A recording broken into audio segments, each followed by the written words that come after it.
다니엘서 2장이 맞네요. 네. 그러니까 좀 더 본격적으로 그 세상 왕 앞에 서는 좀 스토리로 다니엘서가 진행이 되는 것 같아요. 네. 2장 시작이 느부갓네살 왕으로 시작을 하는데 네. 느부갓네살 왕은 하여간 바벨론의 두 번째 이제 왕이고요.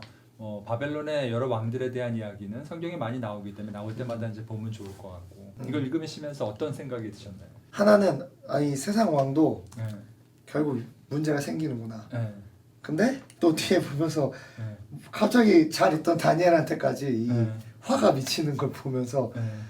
그냥 크리스찬으로 우리가 이 땅에 살면서 문제는 늘 마주하는구나. 다니엘이 사실 앞장에서 뜻을 정했고 막 하나님이 진짜 왕이심을 선포하면서 이렇게 나아갔는데 세상 속에서 살면서 문제를 맞닥뜨리고 위기가 오는 모습을 보는 거죠. 그러니까 정말 살면서 신앙인들을 똑바로 살려고 한다고 해서 환난이 없거나 핍박이 없거나 어려움이 없는 건 아닌 것 같습니다. 이럴 때 다니엘은 어떻게 이겼을까요? 제 이 장을 보면서 좀 재밌었던 부분은 이제 다니엘한테 그 꿈을 이제 해석을 하라고 얘기가 나오잖아요. 근데 다니엘이 16절에 보면 왕께 구하기를 시간을 주시면은 내가 왕에게 해석을 알려드리리다.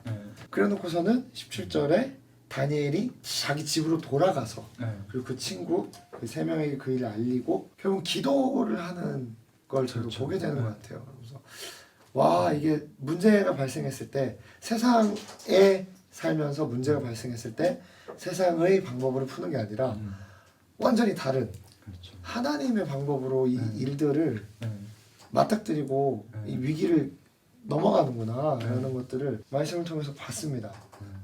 고 목사님 말씀하시기를 모든 영적인 일의 시작은 기도라고 했는데 맞네요. 다니엘서를 보면 딱 진짜 그런 생각이 듭니다. 그래서 뭐 다니엘이 하여간 어쨌건 이걸 통해서 그 이제 꿈을 해석해 주는데 꿈의 해석의 내용이 결국은 그 네 나라에 대한 앞으로 있을 네 나라에 대한 이야기인데 네 나라는 어떤 나라인지 한번 설명해 주시면 좋을 것 같습니다. 네, 제가 또 미리 준비했지 않습니까? 네.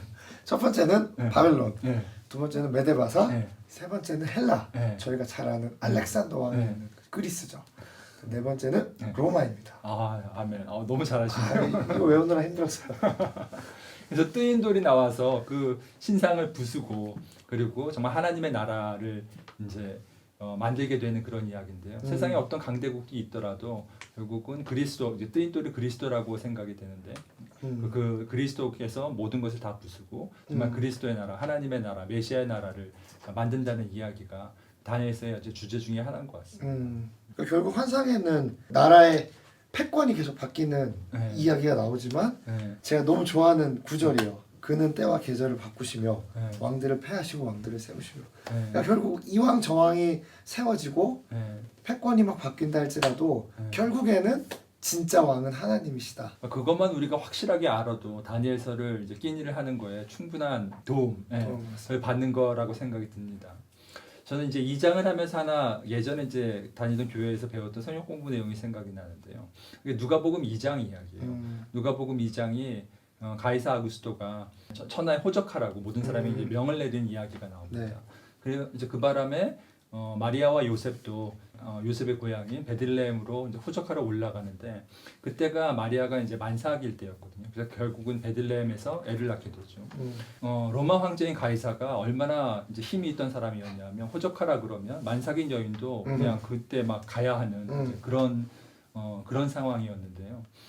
그만큼 세상을 좌지우지하는 게 로마 황제인 것처럼 보였던 거죠. 근데 결국 이 사람들이 베들레헴에 감으로써 무슨 일이 벌어졌죠? 미가서에 의하면 예수 그리스도가 베들레헴에서 탄생한다고 이야기가 되어 있는데 가이사 아구스토가 호적하라고 이야기함으로써 하나님의 어떤 구약에 있던 예언이 성취가 되는 거예요. 그러니까 마치 세상을 좌지우지하는 게 로마 황제처럼 보이지만 실제 로마 황제가 좌지우지하는 게 아니라 결국 하나님의 때에 구약의 예언을 이루시고 세상의 모든 것들을 이제 주관하시는 진정한 주재권자가 하나님이시다라는 걸 보여주는 사건이 누가복음 2장이라고 생각이 들거든요. 그래서 아까 말씀하신 2장 21절 하나님께서 왕을 세우기도 하시고 패하기도 하시고 때와 계절을 바꾸시기도 하시고 모든 것을 주관하시는 분이 하나님이시다. 이 얘기가 정말 이 2장에서 확 와닿는 그런 느낌입니다. 진짜 저희가 지금 살고 있는 시대랑 너무 5분 허벌협되는 것 같아요. 그러니까 뭔가 세상에 다양한 다른 여러 왕들이 있고 강한 나라들이 있고 강대국들이 있고 그 속에서 저희는 틈바구니 속에 껴서 사실은 세상을 살아가는 한 명의 작은 그리스도인이잖아요. 근데 그 가운데서 진짜 왕, 결국 열방을 다스리시고 통치하시는 분은 하나님이시라는 믿음을 갖고 다니엘은 살았던 것 같아요. 이게 되게 전환식이잖아요, 사실은. 저는 이거 말씀을 보면서 진짜 다니엘은 진짜 뉴노멀을 살았구나. 이게 진짜 다니엘이 살았던 뉴노멀이었던 것 같아요. 다니엘의 삶이 노멀이 돼버리는. 결국 세상 왕 앞에서 살 것이냐, 하나님 앞에서 살 것이냐, 세상에 끌려다닐 것이냐, 아니면 하나님 앞에 붙들림 받는 삶을 살 것이냐. 이 메시지를 저희가 좀 붙들면서 다니엘서 2장을 묵상을 하면은 이 시대에 되게 힘이 되는 메시지를 저희가 얻을 수 있을 것 같아요.